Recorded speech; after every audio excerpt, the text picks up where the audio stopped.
I thought the will was a punishment. 30 days in her rotting mansion, no money, no help. Survive it, and I'd inherit her fortune. Fail, and everything went to my relatives. They smirked in the lawyer's office when the terms were read. My aunt whispered loud enough for me to hear, "He'll last a week, he's soft." They thought I was weak. They thought wrong. The first night, the house greeted me with silence. The wallpaper peeled like dead skin, the floors groaned, and the air stank of mildew and dust. Every corner whispered abandonment. I should have been scared. Instead, I was calculating. This wasn't punishment, it was a test, and my grandmother always loved her tests. The second night, I found her letters, hidden behind a false panel in the study, tied with a black ribbon.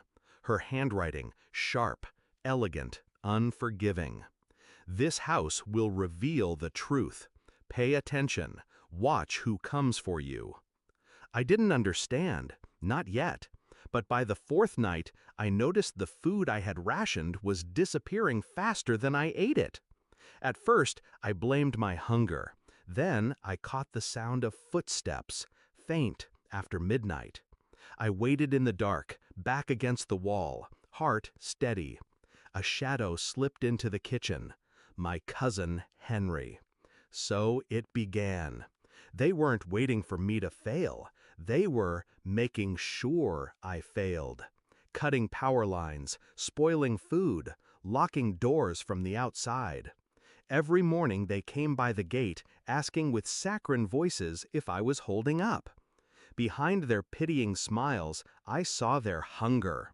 They wanted the inheritance, and they'd do anything to take it. But they didn't know me. I let them think their tricks worked. I starved in front of them. I shivered when they killed the heat. I coughed deliberately loud so rumors of my weakness spread. But at night, I scavenged the mansion. My grandmother hadn't left me defenseless. Hidden caches of canned food in the cellar, an old generator buried under tarps, keys tucked in hollow books. She had prepared me for their cruelty, and I used everything. By the 15th night, I was no longer surviving. I was planning. The mansion wasn't a prison, it was a stage, and my relatives were the perfect audience. I documented everything.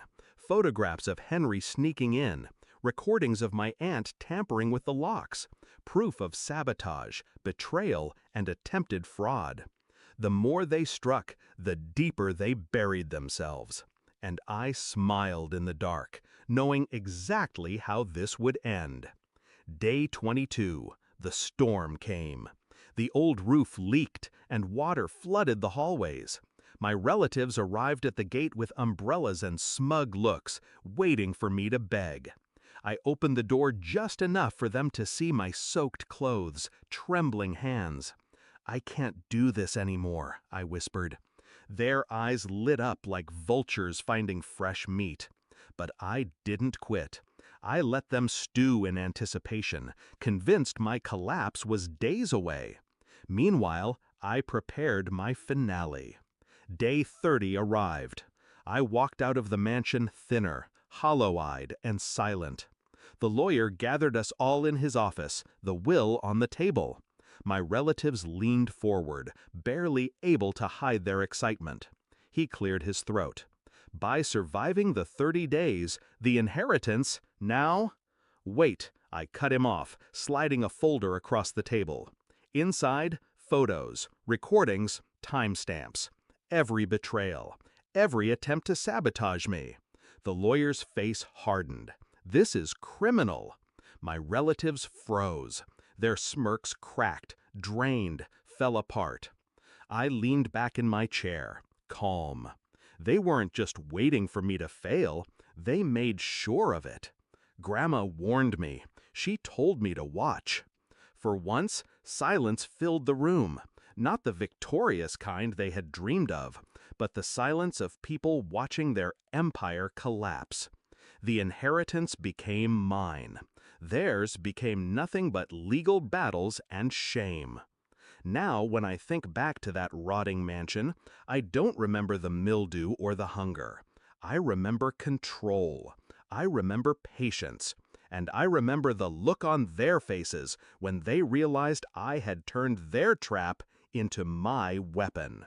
My grandmother's will wasn't a punishment. It was an invitation, and I accepted it completely.